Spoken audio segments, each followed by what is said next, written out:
Desde o meio da tarde desta terça-feira, o Brasil começou a descobrir tudo que foi apurado pela Polícia Federal na investigação sobre o golpe de Estado depois das eleições de 2022.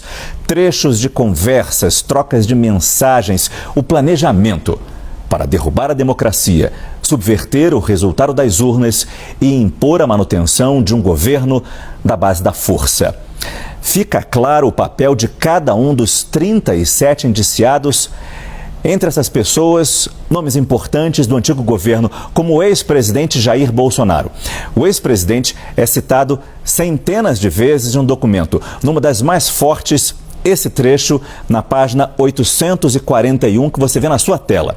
Os elementos de prova obtidos ao longo da investigação demonstram de forma inequívoca, escreve a Polícia Federal, que o então presidente da República, Jair Messias Bolsonaro, planejou, atuou e teve o domínio de forma direta e efetiva dos atos executórios realizados pela organização criminosa que objetivava a concretização de um golpe de Estado e da abolição do Estado Democrático de Direito, fato que não se consumou em razão de circunstâncias alheias à sua vontade. O relatório cita aquela minuta do golpe encontrada na casa do ex-ministro da Justiça, Anderson Torres. A Polícia Federal diz que Bolsonaro elaborou o decreto que previa a anulação das eleições de 2022 e explica na página 655 do relatório por que o golpe não teria se concretizado. Apesar de todas as pressões realizadas, o general Freire Gomes e a maioria do alto comando do Exército mantiveram a posição institucional, não aderindo ao golpe de Estado. Tal fato não gerou confiança suficiente para o grupo criminoso avançar na consumação do ato final. E por isso, o então presidente da República, Jair Bolsonaro, apesar de estar com o decreto pronto, não o assinou. Na página 336, o documento traz a participação de um outro personagem que teria sido importante na tentativa de golpe, General Braga Neto, então candidato a vice-presidente. Diz o relatório: de acordo com informações obtidas em fontes abertas, a residência utilizada pelo comitê da campanha do ex-presidente Bolsonaro na região do Lago Sul, em Brasília, após o fim do pleito de 2022, nos meses de novembro e dezembro, a residência foi utilizada pelo general Braga Neto para realizar encontros com pessoas que defendiam uma intervenção militar. Todo o golpe é explicado em 884 páginas. Mas um resumo do objetivo de tal missão estaria num pedaço de papel com os tópicos de uma reunião. Esse papel é todo escrito à mão e nós temos esse espelhamento aqui no nosso telão. Eu vou aumentar um pouco mais essa tela. Perceba só.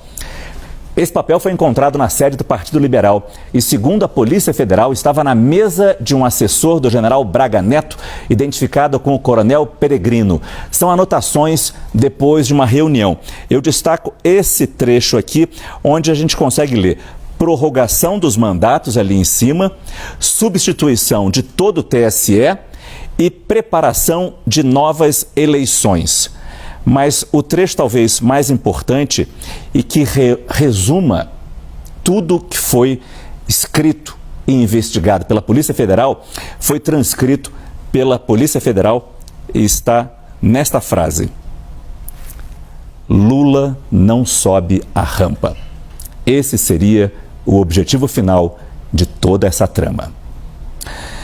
Luísa Martins, Jussara Soares e Caio Junqueira participam desta edição do CNN Prime Time. E eu começo com você, Luísa, que esteve ao longo de toda a nossa programação, de toda a tarde, e nos ajuda agora a entender um pouco mais esse documento. E já te agradeço por isso. Boa noite.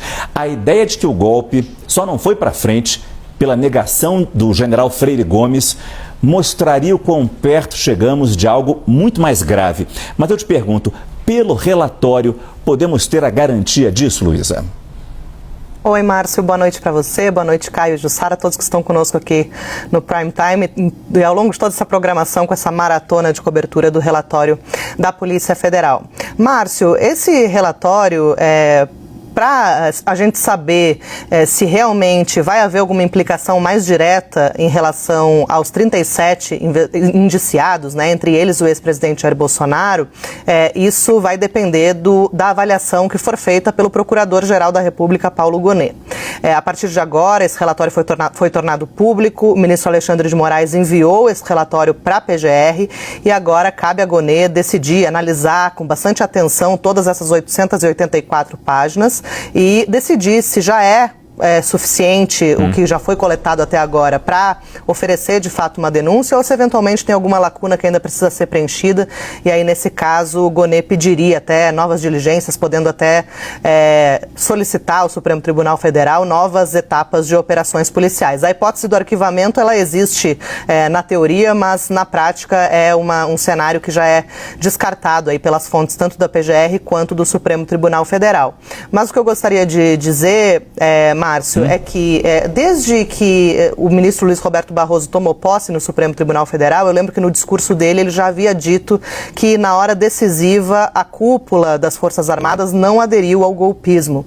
E isso a gente pode ver traduzido nesse relatório da Polícia Federal que aponta justamente o que você disse, né? Na hora decisiva não houve adesão de Freire Gomes e aí com isso acabou que Bolsonaro não assinou a minuta do golpe e o plano acabou não se concretizando. Há um capítulo desse relatório da Polícia Federal 100% dedicado a explicar justamente os motivos pelos quais esse golpe acabou não se concretizando. Mas o fato é que vários pontos da trama golpista, de todo esse planejamento que foi feito por esses militares, né, e também com a participação do ex-presidente Jair Bolsonaro, apontam para um início da execução desse plano. Então, consta ali, né, que houve a compra, por exemplo, de celulares, houve a participação de agentes de inteligência do governo Jair Bolsonaro para monitorar de perto os passos do ministro Alexandre de Moraes com o objetivo de assassiná-lo, prendê-lo e assassiná-lo.